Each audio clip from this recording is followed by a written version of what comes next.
Thank you very much, Sufa. And Mr. Roshan, the floor is yours. Thank you very much to the MC, Ms. Tan Mei Jun. You're doing an amazing job. Keep it up. Good morning, everyone, and thank you so much for tuning in on a Saturday morning and sacrificing the 2 days where you can rest amidst difficult times. We appreciate it. That being said, I'll start with my screen sharing right away. Can everybody see it? Yes, we can see it. Splendid. All right. Just a little bit about myself. My name is Roshan Miranda. I'm 25 this year. I'll be talking about the Relationship Framework Agreement. I'll go right into it. Just a little bit about myself.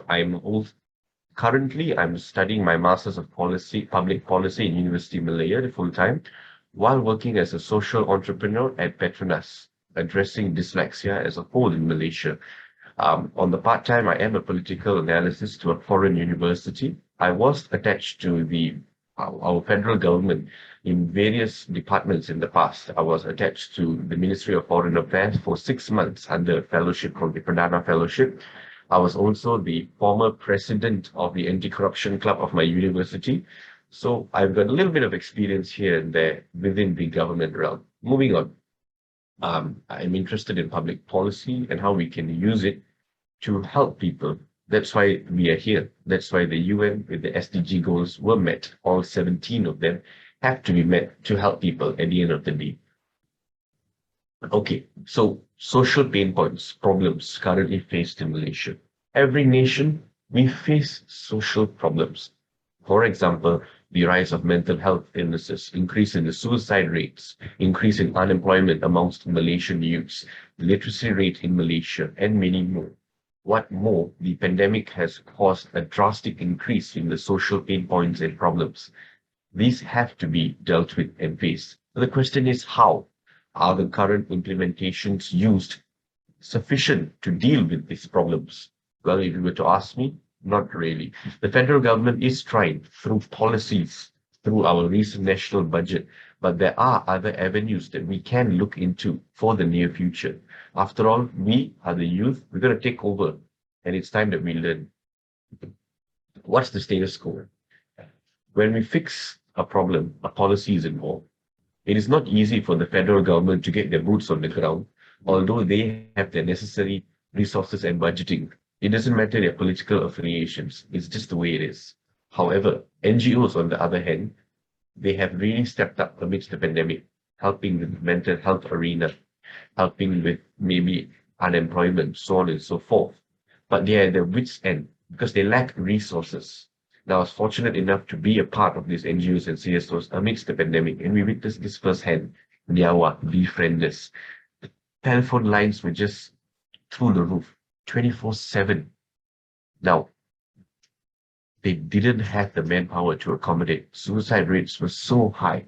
1 out of 4 so people were actually committing suicide within the state of Selangor during a certain time of the pandemic since March 2020. So how can we merge these two, the federal government and NGOs and CSOs? Let's keep it short and simple. Federal government has the money, but they don't really have the time. NGOs have the time, they have the expertise, but they don't have the money. How can we merge this moving forward? Because we cannot keep working in silos, especially our generation of the youth. We want to achieve our SDGs. We got to think in the now. The problems are here now. Let's deal with it now. Moving forward, a relationship framework agreement. What is that? Let's just think of it as an agreement between the federal government and multiple legally registered CSOs and NGOs in Malaysia advocating for a certain cause. For example, mental health, unemployment, so on and so forth. So within these separate causes, social pain points and issues, relationship framework agreements can be formed in a sense that the federal government can work together with NGOs and CSOs to deal with social problems and to address pain points and issues. That way, it helps both parties get their boots to the ground. The federal government has the overarching power. The NGOs and the CSOs have their boots to the ground. Potato, let's work together. But a little bit more. The relationship framework agreement is not legally binding. What does it contain? Basically, highlights of the policy journey. the journey to fix a problem. A public policy basically is what the government chooses to do or not to do to fix a problem at hand, right?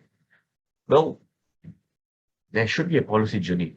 How are we going to fix it? A step-by-step approach, top to bottom, bottom to top approach, and the specific role that both the federal government and the NGOs and CSOs play. This will be included in the relationship framework agreement. Well, you ask, yes, in theory it works, but in practicality, has it worked? Well, I will tell you, and I'm happy to tell you, that it has worked before in New Zealand. The government, together with a few pertinent NGOs and CSOs, have advocated for this cause, this relationship framework agreement, and it has worked. That's great news. If they can do it, why can't we with our Malaysian spirit of togetherness and a multi-ethnic and multicultural society? My next slide. This is a bit more on the reading. You can actually look this up online or contact me if you want to learn more. Long story short, the New Zealand government, the then Clark government, advocated that they needed more inclusion. Long story short, they actually formalized the document, okay, and it's adopted to this day. So amidst whatever political instability, the document and the policy states for the framework, for the betterment of the people of New Zealand, because they were suffering. But now, not only has it proven to be successful, but they have renewed it. They put in a test subject. So this is really needed. And the meaning behind it in Maori is kia tutahi, which is standing together. It's non-discriminatory because there are many ethnic tribes in New Zealand, Pacific Islanders, so on and so forth. Long story short, you won't be discriminated. Moving forward, this not only has it been proven to be successful, but it's been adopted by other countries have been wanting to adopt it as well. Now, what are the benefits of this? Let's think about it in the long run. We're in the pandemic. We are almost at our wit's end. Our economy is slowly recovering. But with political instability, with the Malacca elections going on, so on and so forth, the people are suffering in one way or another. With unemployment rates, things like fiscal policies are down, our national budget being debated upon. The people are suffering, and the people need to be healed effectively, efficiently, and fast. The relationship framework agreement can do that. NGOs and CSOs need the help. They are open to the help. Or the federal government is open to the help. Let's liaise. I was given the opportunity to meet the Deputy Minister of Finance, YB Shah Abdullah, and he was open to this idea, but he was like, Malaysia is not prepared for this yet. This is why I'm bringing the idea here. It's a youth summit. We have to meet our SDG goals, and it's up to us to do it, right? Now, any question and answers about this, I'm open to any and all questions, and the only stupid question is the one that is not asked, is what I believe in. I hope you don't mind. I kept it short, simple, straight to the point. So yeah, if you have any questions, I prefer it if you voice them out, or you can put them in the chat box. Thank you. I'm not done yet. Yeah, thank you.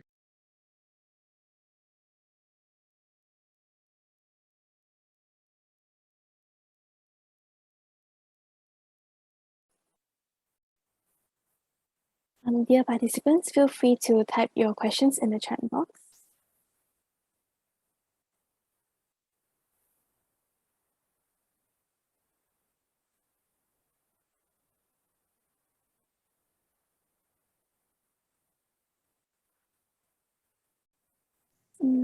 All right, Mr. Roshan, there doesn't seem to be any questions for now. Would you like to continue on with your sharing first?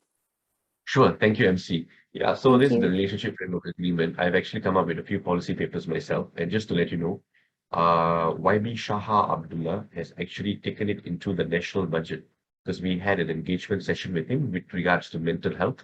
And he's actually included a bigger budget towards NGOs and CSOs in Malaysia advocating for mental health. And I think that's great.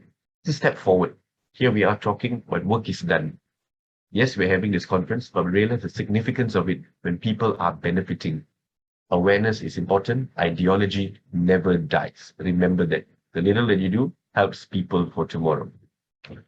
In conclusion, do keep in touch with me. This you can take a screenshot of this. These are my personal details on if you want to find out more, if you want to talk more about this, so on and so forth. I am always open and I love to learn and to share regarding this relationship framework agreement.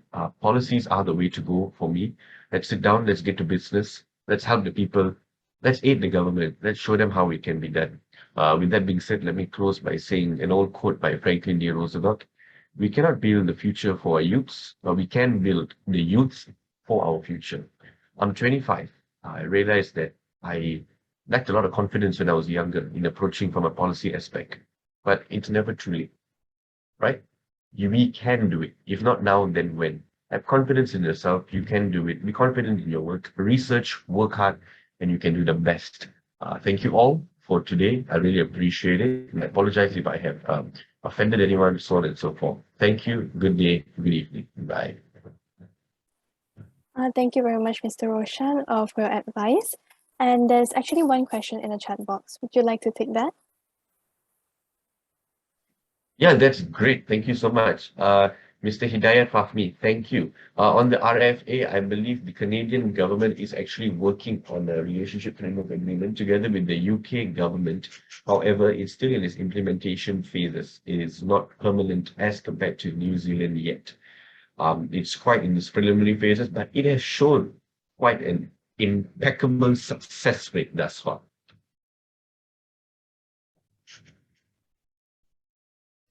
Thank you for the question. All right, so thank you very much, Mr. Roshan. And are there any more questions?